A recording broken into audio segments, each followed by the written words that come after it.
अहो तुम्ही जंगलात गेला आणि तिथं वाघ आला तर तुम्ही काय करणार?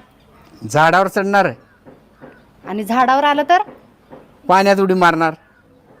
आणि पाण्यात आलं तर? आता तू ठरवलेसच मला वाघाच्या तोंडात द्यायचं, तर मी तर काय करू शकणार आहे? सुन बाय, जरा कमी बोलायचा, नाही तर तुझी 64 दात तोडून टाकेल. अगं मम्मी, दात 32 असतात, 64 नाही. हा मला माहित होता तू मध्ये बोलणार, म्हणून दोघांची मोजून आज 64 म्हणलाय.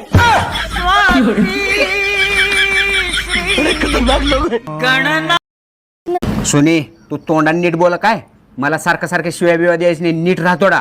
देणार. काय करायचं ते करा. काय करायचं ते करा. का थांब, तुझ्या बापालाच फोन लावतो. लावा. हॅलो सासरे बुवा, तुमची पोरगी मला सारखं शिव्या देते बघा. मग शिव्या खायची कामं करायची कशाला?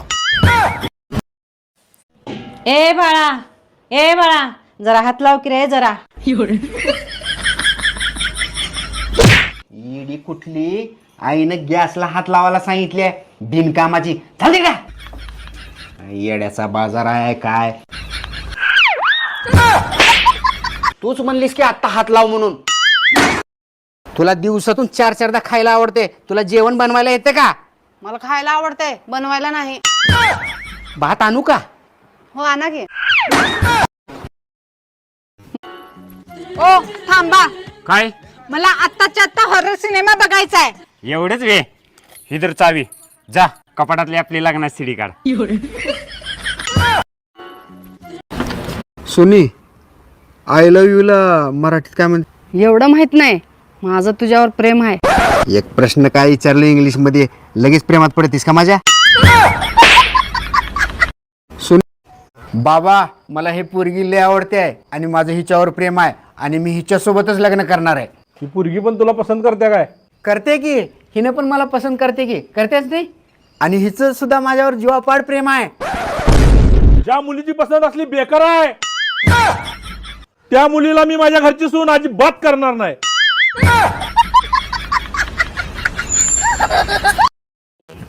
अहो हे बघा काय लिहिलंय, बायका नवऱ्यापेक्षा जास्त खुश असतात.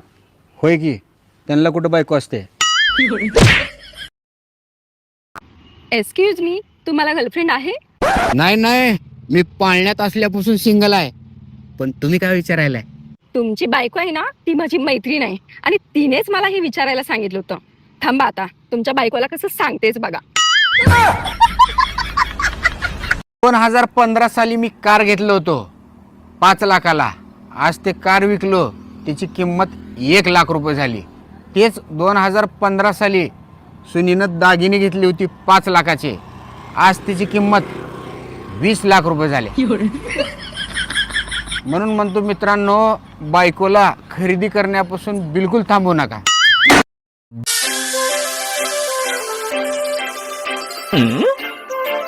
अहो बरं झालं असतं मी तुमचा मोबाईल असते तर. निदान तुम्ही मला सारखं बघत तरी बसला असता, खिशात घालून बाहेरनं फिरवून तरी आणलं असतं. अरे तुझ्या आईला, बरं झालं असतं तू माझा मोबाईल असतेस तर. निदान बाहेर गेल्यावर कुठं पडला फुटला तर लगेच बदलता आला असता. आजा, घे माझी शपथ, तुझ्या आयुष्यात माझ्या व्यतिरिक्त दुसरी कोणतीच मुलगी नाही. घे माझी शपथ. तुझी शपथ? अगं तूच दुसरी आहे.